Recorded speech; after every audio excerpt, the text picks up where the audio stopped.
men жақында 23 ноябрда чыгарышты. Мына быйылкы жылда. Кышта жүктөрүмө эшикке алып чыгып баарын таштап атты. Эмне 2002 жылдан бери ошо оштурда иштегем. Ошо тууралуу ошо жерден мага үй берген. Onda Nazar Alip degenler upravası. Oşanga barıp giriyorsam oşerge barıp dedi, opita bar dedi. Oşerden alıveresin ya dedi. Gelsem şimdi nürelergen aylıken. Hem bir yerde. Ben küvat plata tülödü, su, bağcağın tülödü. Bırak bir de küytensen demeyi bergen yok. Hiç neyse bergen yok. Şöyle aksa tülödüz. Emol biz tülögende cep gitti, özü alıp gitti. Kança tülödü nürelerge bilmeyiz onu. Bunança tülösün de tülöveriyoruz. Şimdi hazır. Hani 20 yıllık nereden geçerinde sottan var, sottan reşene çıkarttır. Üyden çıkarılsın dedi. Pajar ne geçe barttır. Ne böyle uydu. Uşante ben 69 yaşa çıktım ben. Hazır işenseler oğlum maşinasının içinde yaşıyordu. Bir cigülü varlı o şeyin içinde yaşıyordu. Öyle böyle 70 yaşındaki adam. Abul hayal sarbalaya nuriyle. Üçete törete üyleri salıp buna yakında Dubai'ga barıp göğsege oynap geldi. Kaysakçıga barıp otadı. Magazinlerde salıp otadı, nemelerdi var yokta alıp salıp otadılar. Ona bir toktasın biz Mehmet Aliyev degen var. Bardı tergede suradı. Ha bırak jintigi yok, hiç nerse yok. Jintigi yok, oşa bançayın yok oldu, gitti. Bilmezim kimge barışırız, buna tokta ol Zuluşka bardık. Girsek ölçürge turup yazdırdık. Kayıt gelse ola toğru şaka yönetetken. Ama gelip toktasını koluna çötken ikinci. Ama toktasını onun yakın tuğan iken. Bir aileden iken, bir ciğerde içken. Ama onun koluna içken ne kılatayın ol? Yok koydu. Meriye mi cep cürgün? Meriye özü baş bolup cep cürgün iken bunu. Sarbaş. Sarbaş değil mi? Bunun melis cep cürgünle. Ama azı kayak barışır bilmeyiz biz. Ne kılavuz hemen? 20 yıl yaşayan meni aydap çıktı. Bunlar o yerde şimdi bir nemesi var ki gayet eski yaşayanlar bazen ayda otadı. Canlılardı buna 1 milyon geçe. Buna nerede bir sotun bir kızı var. Arkadaş piştiken. Vargan iken 1 milyon deptir. Bir komnatıydı 1 milyona satan. O şey neme özelliktir. Bundan Alimek, Sarbalayıp. Hani öyle o şey hayalı o şey dişte otadı. Ne olsa beni hem çıkıp koydular, ben de laytam şunu degen. Ana şadik sotta işçiydi, arkıpta. Hani hem kayak çındık var, ben aytam, toktasını getirip versince. Geçsin. Geçsin. Ben taşıyıp menen japarıp, ben o şuranın partiyasındamın.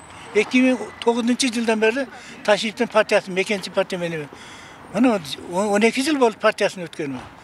Bana yardım versin, buna şular vardı pensiyonerin, invalid. Buna onun olsa... Algız boy elinden değer, nübellikler vardı. Kança adam ölüp gitti, onu bize nime kan adam yok. Sarbalayıvada otkanımızlar al zavodda işleyip bilem ne iş? Hiç neresi işleyip, o şey Jektin načalniki olur.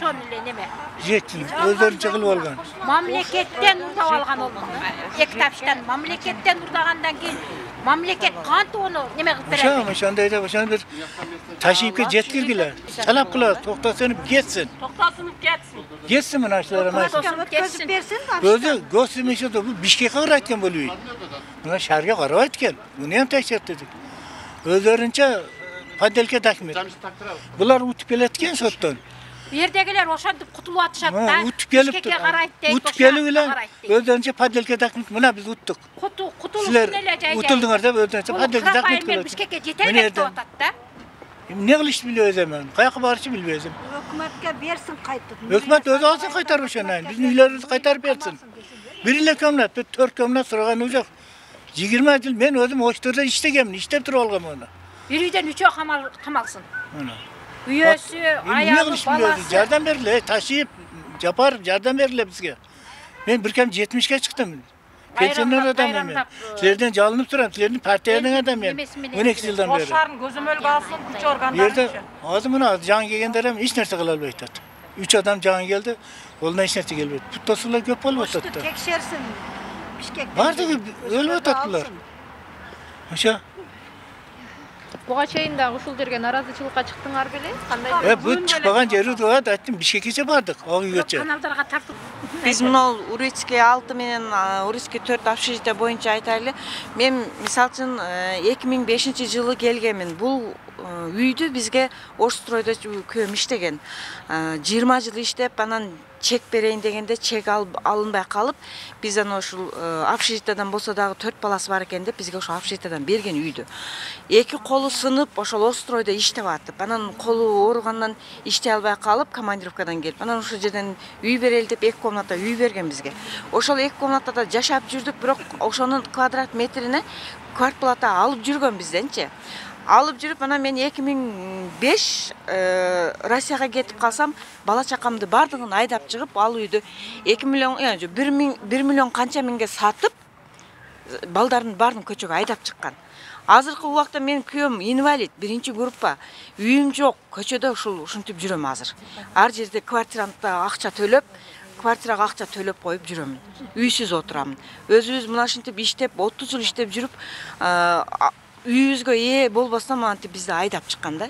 Мен ошон үчүн ушу Нурлижен айтканым, ушу бир чарасын таап берсеңиздер, баардык мына одон менен башкасы канча адам көчөдө өлүп кетти бала чакасы менен. Асынып өлүп алды. Азыркы убакта мынашыларда баардыгы көчөдө жүрүшөт азыр. Үй жок бардыгынычы. Ушунун чарасын көрүп берсеңиздер жакшы болот эле. Ошко көңүл бурсуп күч алган документтериңиздер бар белечи? Кандай болду? Менин ордерим балчыр, ошо өзүм жашаган квартиранын ордери бар, бирок мэрияга барып, мэриядан ошо ордерди да алып келейин деп барсам, уже ошол начальник өзү алып, ордерди ham жок кылдырып таштады. Жок, ошойдон кийин барсам, ордериң жок. Өзүм көзүм менен көрүп турган ордерди кийин 1-2 күнөн кийин барсам жок кылдырып таштаптыр. Жок ордери деп. Биз мага ошентип айтып келди да, немеден, мэрияданчы. Жок болгон, ордери жок эле деп. А так мен өзүм ошо Орстройдо немеде Нурлиженин колунда неме болуп иштеп жүрдүм. Биринчи дворник болуп ишке киргем колуна. Адан кийин паспорт столунда иштедим, адан кийин госрегистринде иштедим. Ага чейин паспорт столунда иштеп жүргөн малымда бул Нурлиженин кылган немесин айтып берейин. Эки общитанын документин кылып атканда мага мына документ барасын госрегистрге сапар деген неме бар, начальник киресиң, документи бересиң, мына акчаны бересиң деп акчаны берет эле, апарып ошо акчаны берет элем, документи берет элем, кайра бүтүрүп берет, мен алып келип Нурлиженин колуна берчү элем мен. Сен ишиң ушул барып кылып келесиң деп жөнөтөт эле. Просто связь, телефондо сүйлөшүп коет эле, мен барып алып келет элем. Анан кийин паспорт столдо иштеп жүргөнүмдө булар квартирага барасын, документин сурайсың, барбы, жокпу? Жок боло турган болсо, уведомление жазасың, милициялар менен барасың, барып үйүнөн айдап чыгасың, сотко барасың, мына акчаны бересиң, сага утуп берет сот, ушул акча менен. Эртеси барасың, утуп берет, ал үйдөн ошол адамды айдап, сыздатып, ыйлатып жүрүп чыгартып таштайт эле. Ошентип айдап чыгып, үйлөрдү баардыгын акчага сатып, мынантип отурат эми. А элдер сарсан болуп көчөдө жүрүшөт. Ошолорду карап берсеңиздер жакшы болот эле. Орстрой деген ал курулушпу? Орстрой деген курулуш. Жеке менчикпи? Менчик болгон. Эми азыр жоюлуп кетти, сыму 4 болуп. Ошол убагында иштеп жүргөндө мен күйөөм Орстройдо иштеп жүргөн. Нуриля эже деген фамилиясы? Сарбалаева. Ал азыр анын ээси да ошондой, Орстройдунбу? Жок, Орстройдун ээси эмес ол. Ошол общежитияны менчикке өзүнө өткөрүп алдыбы? Ошону менчикке өткөрүп алган дейт, бирок документ фальшивый экен да. Биз мына мисалы үчүн мен бир квартирада үйдү сатып алдык 800 миңге. Бизге договор менен квартирага документ берди. Инвентаризация кызыл китеп кылып берди. Аны биз барып кредит алайлы деп барсак, документ фальшивый. Жасалган. Оригинал эмес деп бизге ответ берди да. Аны бизге Сарбалаева жасап берген. Нуриля Сарбалаева силерге документ жасап берген. Бизге жасаган. Азыркы саткандарга. Бизди чыгарып берип башкага 1 миллиондон үйдү сатып атпайбы? Ошолорго документ кылып берет, договор кылып берет. Договор менен саткан да. Мисалы үчүн биринчи күйөөсү алган, күйөөсү өткөрүп берди катынына. Катын өткөрүп берди баласына. Андай болуш керек эмес да документчи. Бир семьяда 3 семья бир семьяда 3 адамга биринен өткөзүп документ кылып бере берген да бул. Эки килейген 4 этаждуу домду. Бир адамдын 2006-жылы кандай киргенмин. Ушу 10 миң шапка берип кирген. Баягы аял менен договорду түзүп 10 миң шапканы берип, баягы жерде силердин өзүңөргө жашасаңар мен чыккыл өткөрүп берем деп кирген. Биз договорубуз дам жок, азыр башкабыз ham жок. Азыр ошондо кандай болбосун, мен отурган үйүмү бир тууган эжемин баласына сатканда, бирок мен өзүм алып алышка делечи, кудуретим жетет эле. Бирок сен оппозицияга кошулуп кеттиң деп, мага сатпай бир тууган эжем баласына сатып берген. Ол баласына сатып берип, деп баласыны мен чыкпай койгом. Баласы документ кылып, ошибка документин берип, баласы мени чык дегенде мен чыкпай койгом. Кайра документти өзүнүн баласына өткөрүп, үкәм эжем баласы дейм, одан өткөрүп, эми азыр 470 миңге саткан эле. Ошол акчаны алып, азыр үкәм акчаны бербей койгон бул катын. Ошентип менен чыгып, анан соттошуп жүрүп чыктык да. Бирок бул аялдынчы өтө немеси көп да. Толо немелери бар да. Ошо жерде келген ошентип адамдарды киргизет, шапка берип, кайра чыгарат, киргизет, шапка берип, кайра чыгарат. Только адамдардан бизнес болуп калган о жердечи.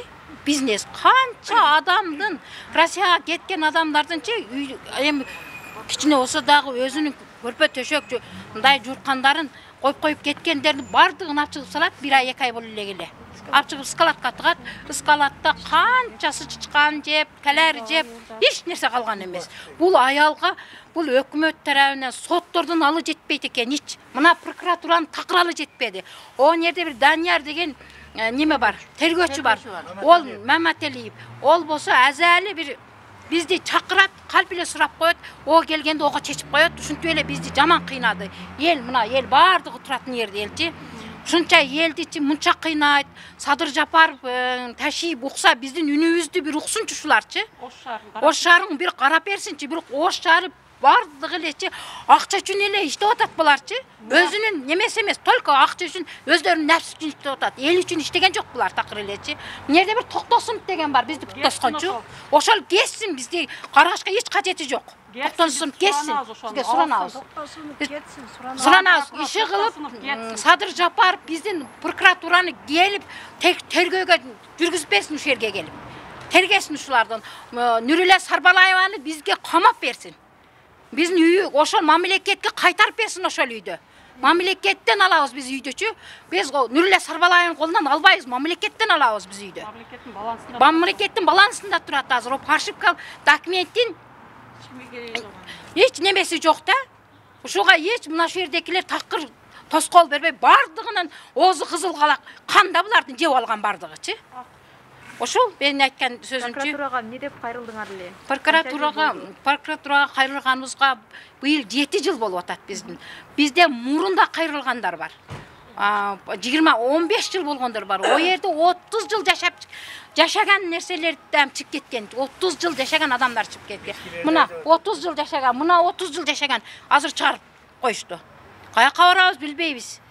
Такырчы, эми бир эките килейген абшита кандай бу Сарбалаеванын балансын өтүп кеткен эч ким аныктап бере албайт. Билбейм, бул Аллага тапшырып коюп эле турабыз, эми билбейбиз, бул мамлекет текшерип бере албайбы, билбейбиз.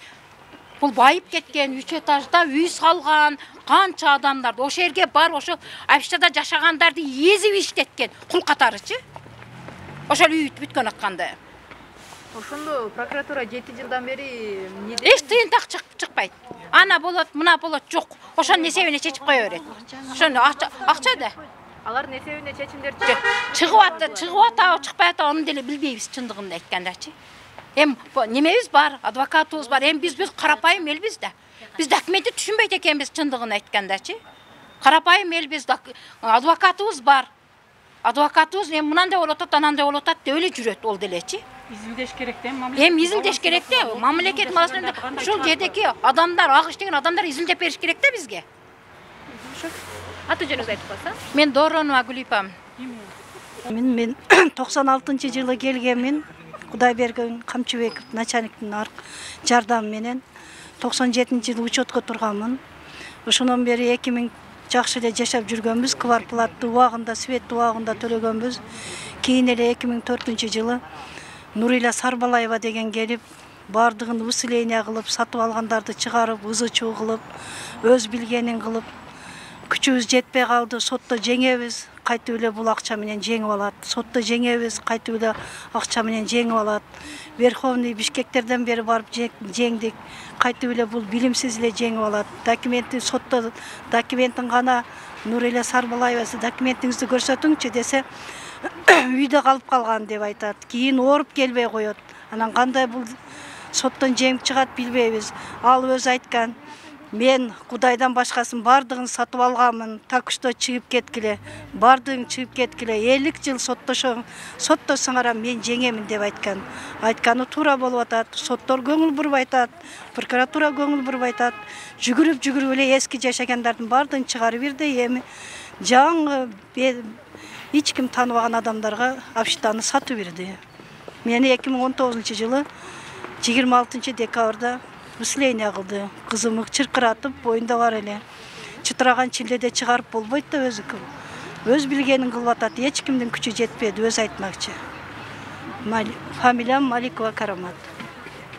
Азыр ошон Асты 25-ке чыкты, бала чакалы болуп ошо Абшитаны дагы деле мүмкүнчүлүгү боюнча арызданып атат, бирок каралбай кетип атат. Сиздерден сураныш, ошо президентибиз Садыр Нуркожоевич ошо Жапаров, Камчыбек Ташиев ушу бизге карап берсин, ушу элдин укугу мүнөзү аткарылбай калып атат. Олар деле аракет кылып атат. Ортодо мына прокурорлор, соттор аткарбай коюп атат. Бирине жеткизип, ошону Бишкекте кандай министрликте жакшы аткарып атат, ошондо бизге Ош шаарына куруп берсин, Ошко келип